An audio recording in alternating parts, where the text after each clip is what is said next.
Chinese city of Wuxi, 3,000 people are sitting down to dinner and a show. At least they are, once they secure something to eat. The stadium is the only place in town big enough to house the annual staff get-together of Suntech Corporation. Last year there were only 1,000 staff to cater for. This time next year there'll be 5,000. And presiding over this dinner, as he's presided over the amazing growth of Suntech, is mainland China's richest man, Australian Dr. Shi. Now, one of the most remarkable things about this event here tonight is that just 6 or 7 years ago, Suntech didn't even exist. Dr. Shi was a research scientist living quietly in Sydney's suburbs.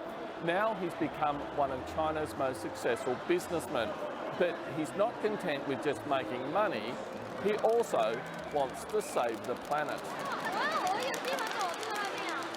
As his staff celebrate a successful year, they're entertained by, of all things, excerpts from Al Gore's environmental blockbuster and Inconvenient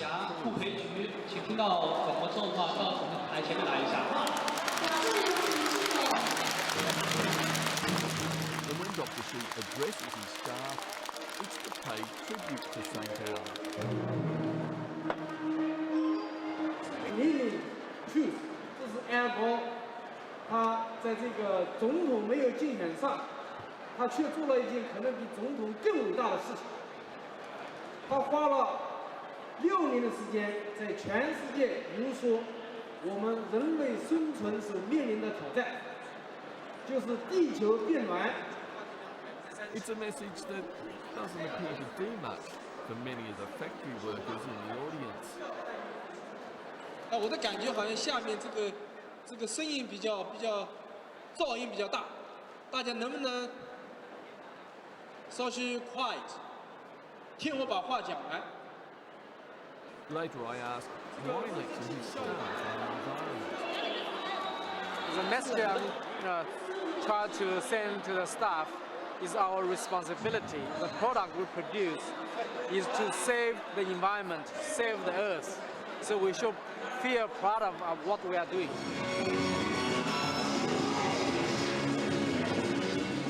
course, for Suntech and Dr. Shi, global warming is actually a rather convenient truth. Their fortune has been made producing solar electricity panels. The company is now worth around $6.5 billion, and Dr. Shi himself is worth more than $3 billion. Yet he says he's more interested in green products than greenbacks. Okay. Because this global warming issue is really a severe problem. Human being is really face a challenge, to survive on this planet if we don't control what we're doing now. So, but average people, they don't understand this. So you don't want to just make money, you want to save the world? Yeah, that's basically what we do. Like, what we do in the company. Like Al Gore's movie, Inconvenient Truth, right? We ask every employee of Suntech to watch this movie. Then let them feel how proud the job we are doing. Okay? So that's what we, how we educate our staff.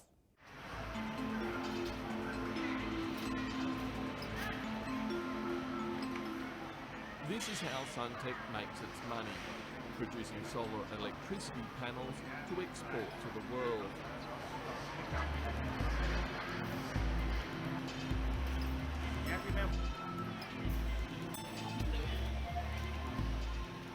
It's a perfect marriage of high-tech product with low-cost Chinese labour.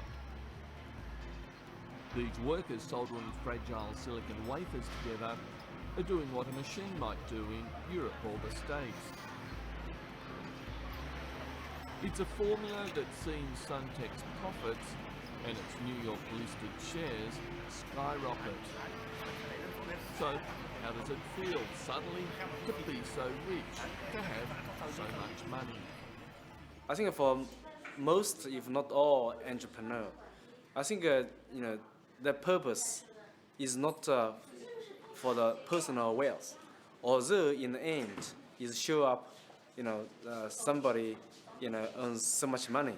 So, but I think that's a side product of a human being pursuing, its career, its dream.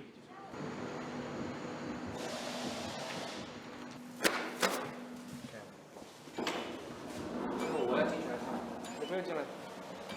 Yeah, this is our R&D. This is our R&D lab. So I think it's the best lab in China, I believe. Dr. Shi spent this is, 14 years researching electron solar microscope. technology in Sydney.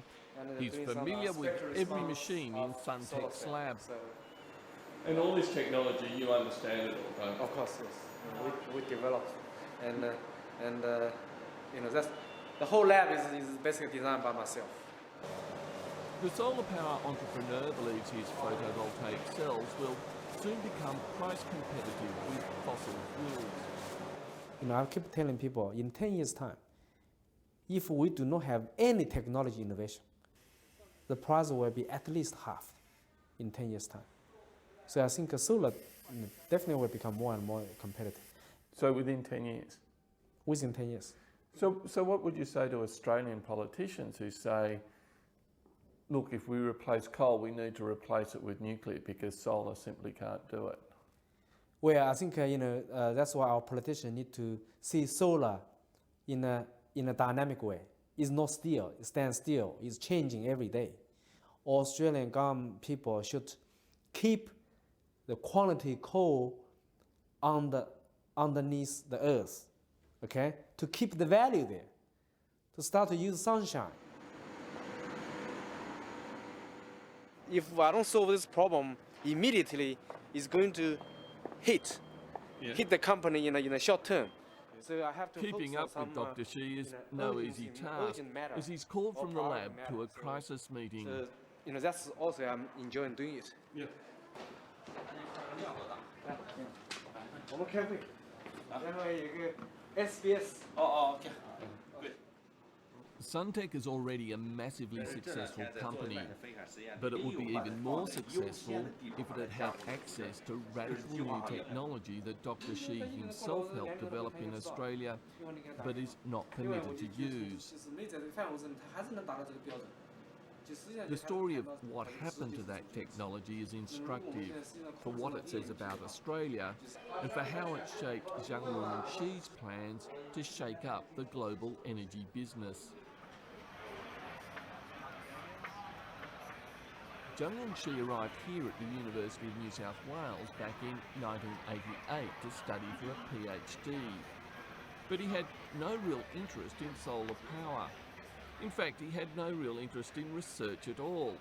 He says what he really wanted was to find a way to stay in Australia and not come back to China.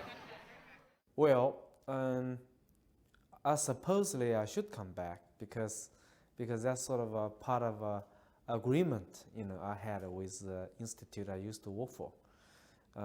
But from the bottom of my heart, I did not plan to come back.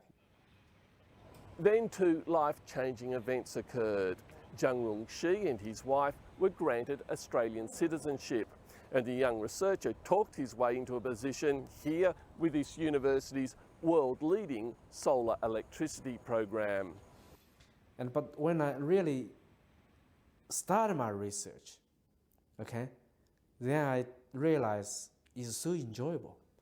I keep telling people I never thought research, there's so much fun in doing research.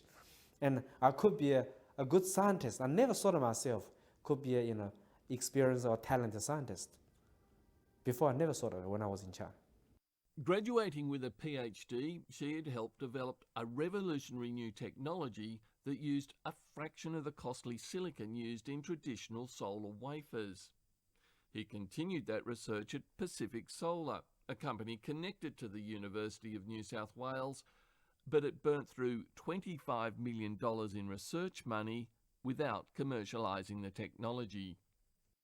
So I can tell you, if at that time there was investors in Australia, who can really see what's to happen to this industry or to this, especially this technology, can found the technology in Australia, I guess Pacific Solar will stay in Australia.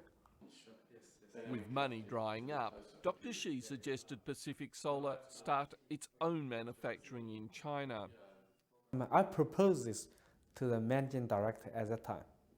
If Pacific Solar, instead of just focus on pure research, if Pacific Solar started, apart from research, Pacific Solar also started some manufacturing of this using conventional technology, Pacific Solar would have been very, very successful. So if Pacific Solar had listened to you and had invested in manufacturing in China, this huge company, instead of being based in Shanghai, could have been headquartered in Sydney. Could well be. The new technology Dr. Shi helped develop is now being put into commercial production at this factory near Leipzig in Germany. But it's protected by patent. He might have helped develop it, but the Sun King can't use it. Indeed, the failure by Pacific Solar to commercialise the technology so disheartened Dr. Shi at the time that he considered giving away research altogether and starting a restaurant or supermarket in Sydney. So I just feel bored. So then I talked to my wife, and I want to do something different to fill my life in. So because I want myself always busy, and that's all we talk. We started chatting about it. Definitely, she will never agree. But on the other hand, I was just sort of, I don't think I was serious, about doing that anyway myself. You must be glad you didn't. Yes. Meanwhile, in Dr. Shi's absence, China had been undergoing a remarkable change. A new entrepreneurial culture had taken hold and the economy was booming. The government was now keen to lure back the generation which had been lost to the West. Dr. Shi visited China and, convinced things had changed, established Suntech in 2001.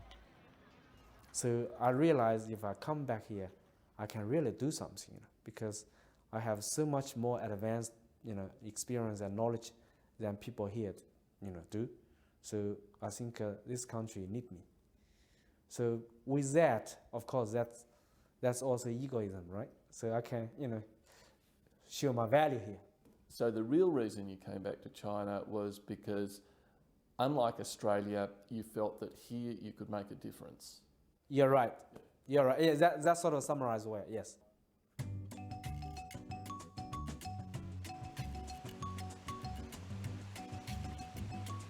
Six years later, Dr. Shi and his wife have transformed $6 million in seed capital into a $6 billion company.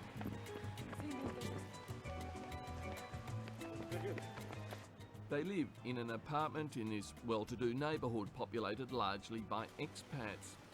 Their two sons, both born in Sydney, go to an international school, but still miss Australia. Oh, they miss Sydney a lot. My boys, like a couple of years ago, they said, I don't understand why my dad come here. Sydney is so beautiful, there's so many beaches and a nice weather all the time. So they do miss Australia and Sydney a lot.